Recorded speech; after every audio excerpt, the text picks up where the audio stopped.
Welcome to the Roetzel Health Law Hotspot. Health Law Hotspot is a podcast for physicians and health professionals that covers the legal issues and trends that affect the healthcare industry.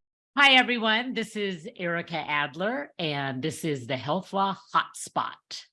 I am the shareholder from Roetzel and Andrews. I lead the healthcare department, and today I'm joined by Christina Kuta, who's also an invaluable member of our healthcare department, and our special guest, Catharine O'Daniel, from the law office of Catharine O'Daniel.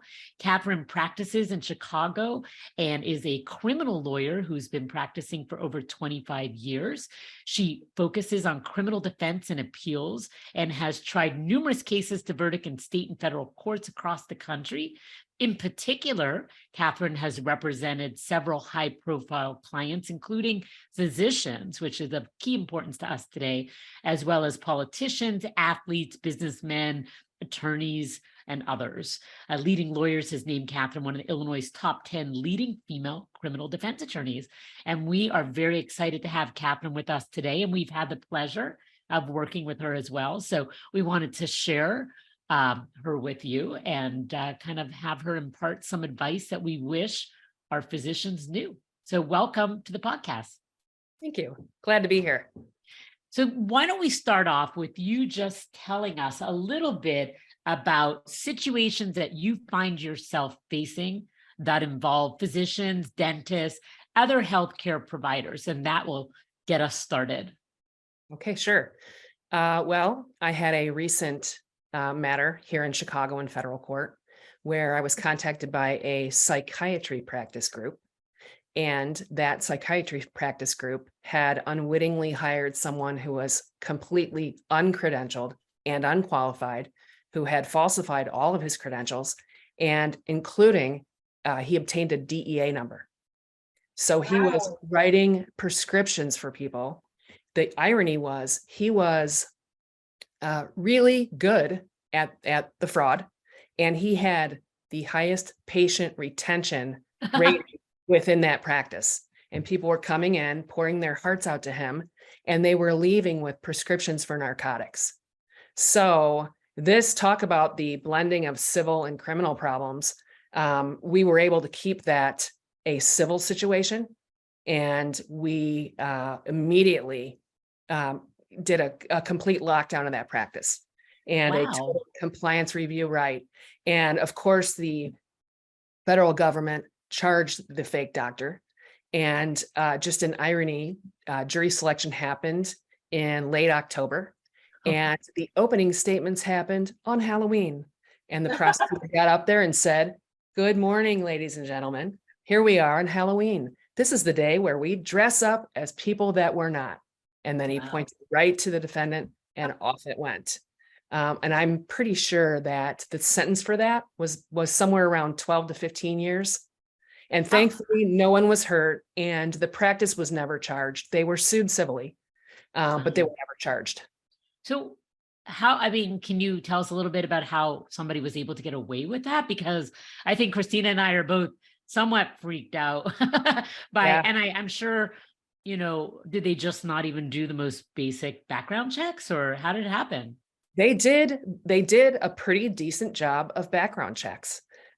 He falsified all the credentials, and for him to have pulled it over on DEA to the point where they issued him a prescription number, masterful fraudster. Wow. So, super intelligent. DEA does check. We know that. And they we do. Did. To pull that off on DEA is big. Well, that's interesting.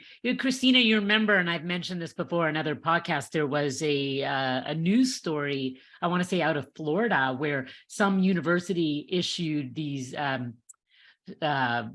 diplomas to about 2,500, or maybe it was even more individuals. They were fake nursing school diplomas. Those people went on to sit for the nursing exam and get licensed and start working.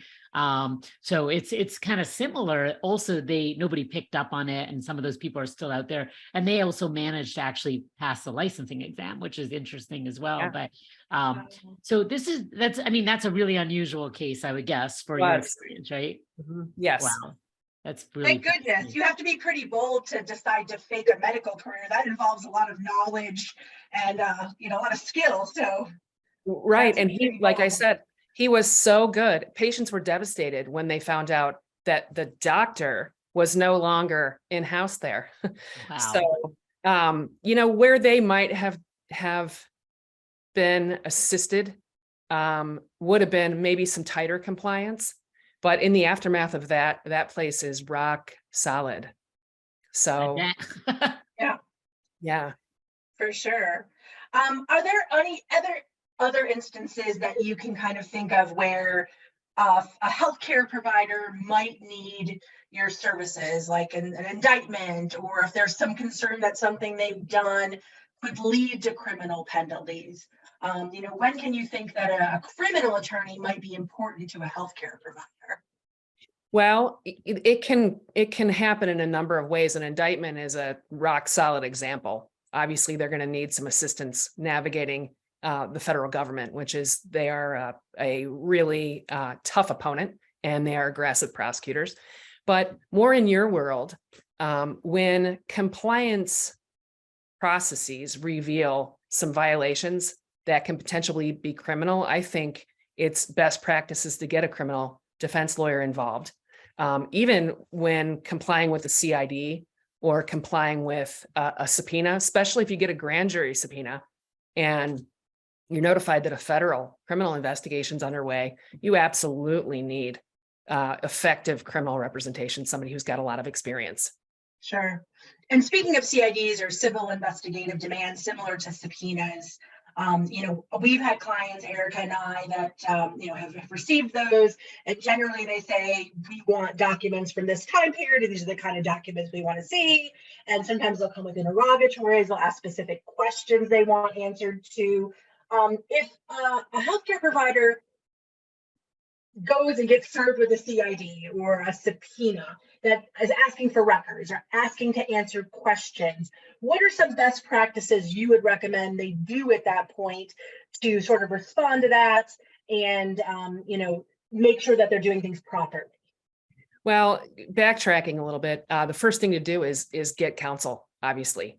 And if they're served and the agent or agents come in and they start asking for documents, the very first thing that the practice should do is politely decline and say, we'll accept the service.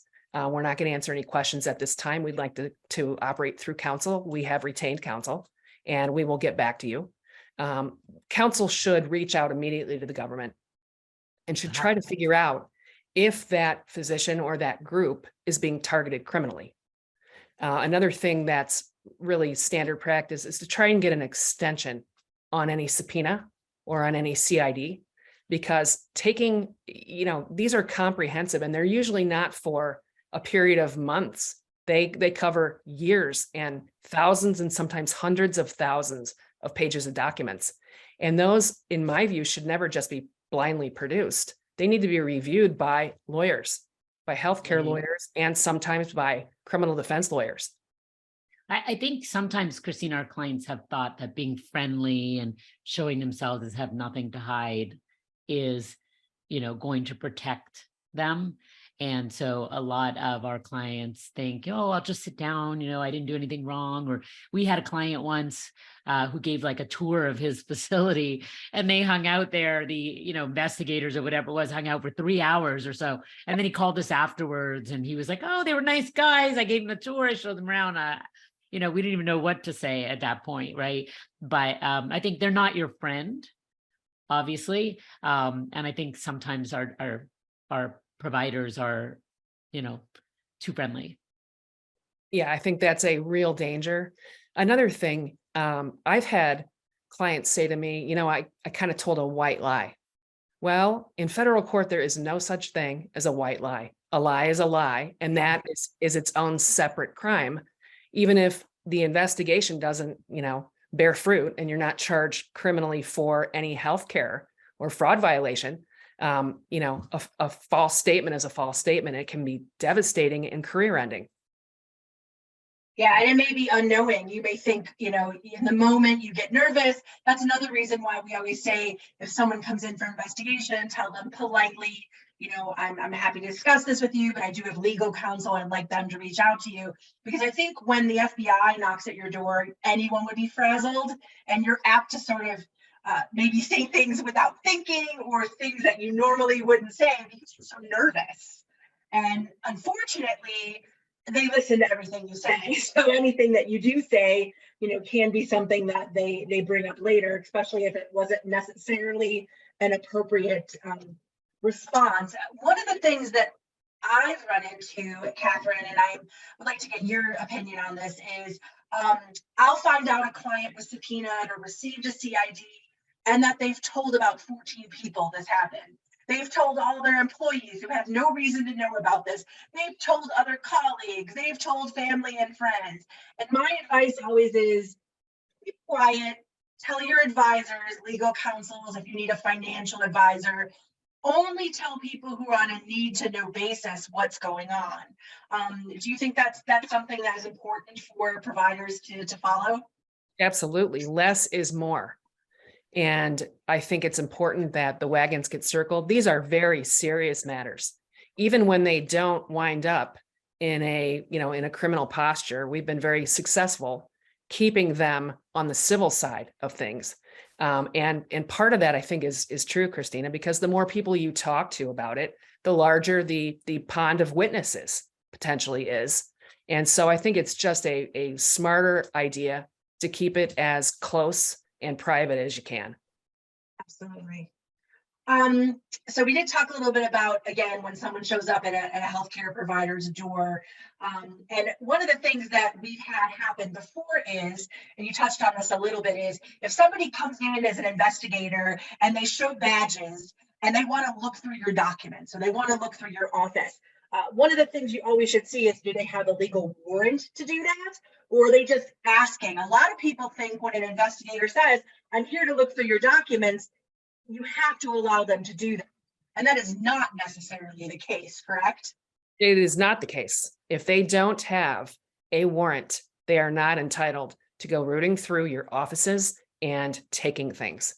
For them to do the dramatic, invasive measure of coming in there and taking things, that requires a search warrant. Right. And even if they do have a search warrant, it may be very limited too, right? Like, so maybe they're allowed to look in your desks, but they're not allowed to seize your computer, or, vice versa, right? So Correct. So you actually need to look at it and see what it says, which can be overwhelming in the moment. I mean, it's to have, people show up with guns and whatnot at your door, and to have the, the clarity of mind to look carefully at that document is, it's hard to do. Ericka, back to that first example where we started at the psychiatry practice, they came in like stormtroopers. They raided that place. And I always felt so terribly for the patients that were there suffering from mental health issues, sometimes in crisis, and here come all these agents. So that's a really dramatic example, but it makes the point that when that happens, first thing you do is stop and take a breath. The reactive things when we're in crisis and we're in, kind of fight or flight mode is when we are the most apt to make bad decisions and big mistakes. Makes sense. So we're really kind of talking about, criminal type stuff here, I think. Do they show up in your office if it's just a civil matter, or it's more a criminal nature where they would show up at your door? Well, sometimes as the investigation begins, they don't know what they're dealing with. They don't know if it's criminal. They're trained to suspect it is. They will always begin through that lens. But sometimes for False Claims Act cases, they'll show up and they will serve the CID, or they'll serve the grand jury subpoena and not know exactly what they have yet. Yeah, and I mean, there's been instances that I've been involved with where someone will say, I'll talk to an AUSA, assistant U.S. attorney, and they'll say, well, this is a civil matter. And I know that, but then I start looking at documents in response to a subpoena, and I see things that tell me, wait a minute, there's issues here that could turn criminal. And I'm not sure if the AUSA is going to discover that, if they want to go down that road, I don't know. But if I know that, or there's a law, let's say, a lot of times people might violate kickback laws, the anti-kickback statute. Anti-kickback statute has civil and criminal penalties. So just because you're being told, as a provider, well, we're looking at this from a civil lens at this point, doesn't mean it's going to remain a civil lens, which I think it's always important, depending on what the allegations are, or depending what kind of questions you're being asked in a subpoena or interrogatories, that you consider if the potential penalty could be criminal. Even if you're being told we're not looking at criminal now, it's always a good idea to have a criminal attorney involved. I think because you then can sort of assess the likelihood it could be criminal.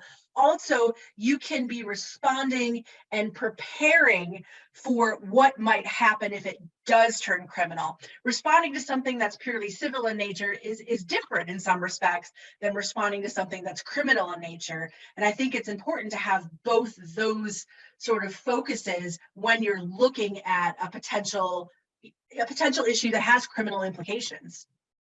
Yeah, I couldn't agree more with that. And you and I, Christina, have had some overlap with this very situation. And we've worked on a couple of matters, one of which could so easily have crossed that bridge into the criminal realm. And so I think, knowledge is power. And if you get in front of it, you are in such a much better position. And there are ways to try to mitigate down, because, all these fraud offenses are intent driven. You can't accidentally commit a federal criminal fraud. And so if you can get out in front of them and try and maybe show the U.S. Attorney's Office, look, this is an area that is hardly a model of clarity. These regulations are very difficult. There's conflicting advice out there. And this practice group is a group that is compliance friendly. These people have a long history of trying to understand these regulations, and it's labyrinthine, trying to navigate Medicare and all that other, those types of regulations can be tricky. And so if you have forewarning that it's coming, and you can begin trying to craft a defense to show that this was not intentional, that's really, really helpful. And it's a position of strength. Absolutely. And I think, the government's position, I think, always is very strong. It's black and white, you did it, and this is wrong, and this is going to be the penalty. But, as you just indicated, that's not always the case. There's a lot of gray, particularly in healthcare laws. There's not always a lot of guidance, or, guidance that's interpreted one way in one area and another way in another area.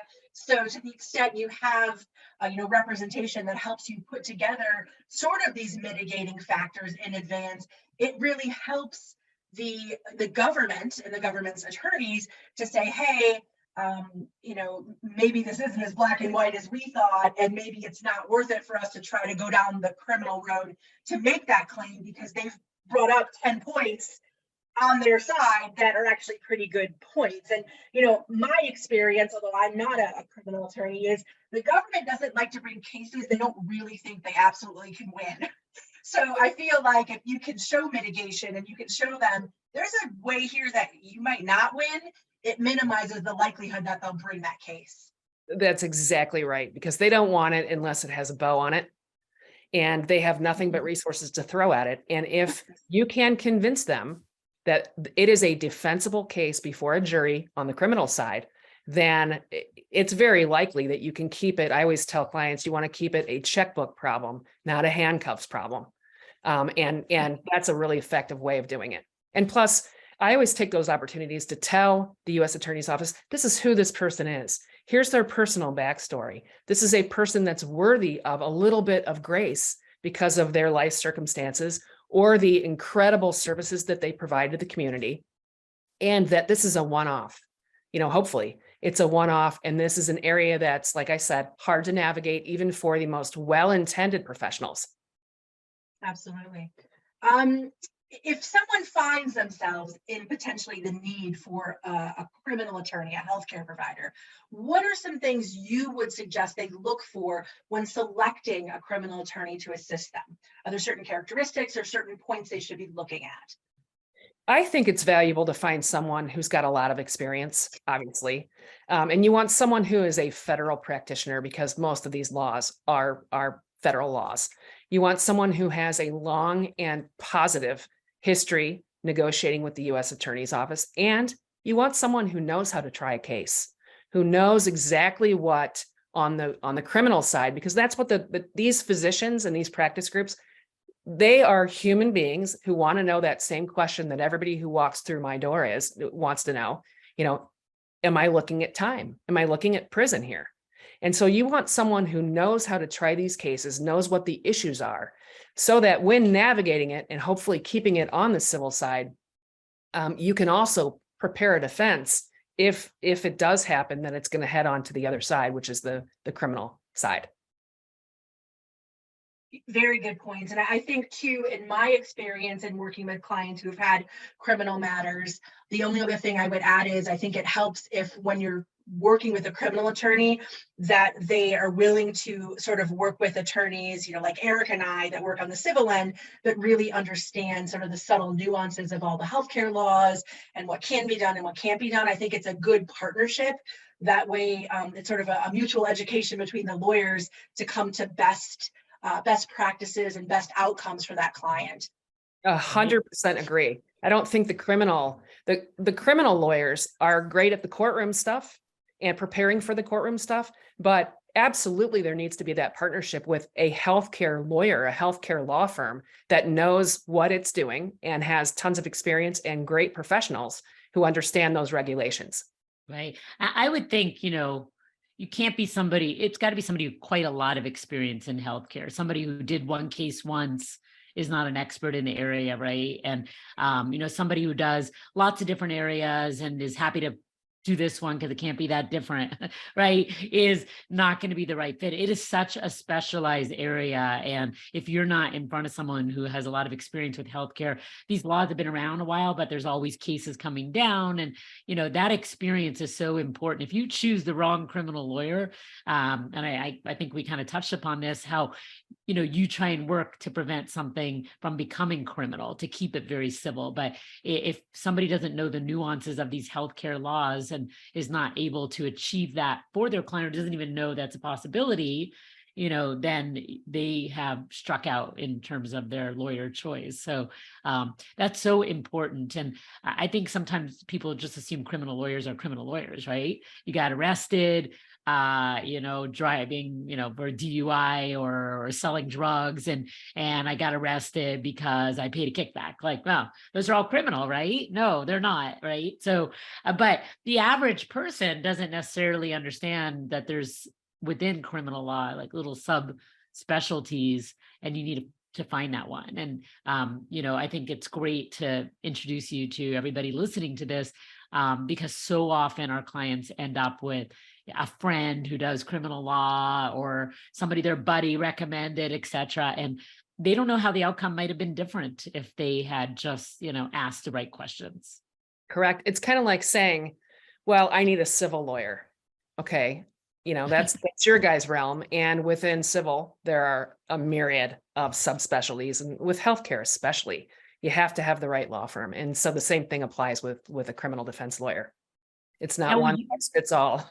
Will you get, we work on license issues as well for our doctors. When you're working with doctors, how does that fit, the criminal or civil investigation fit with their ability to keep practicing and their loss of license? Can you just speak to that? Does one always mean the other? Are you able to navigate around that? Well, the licensing bodies are different from the courthouses.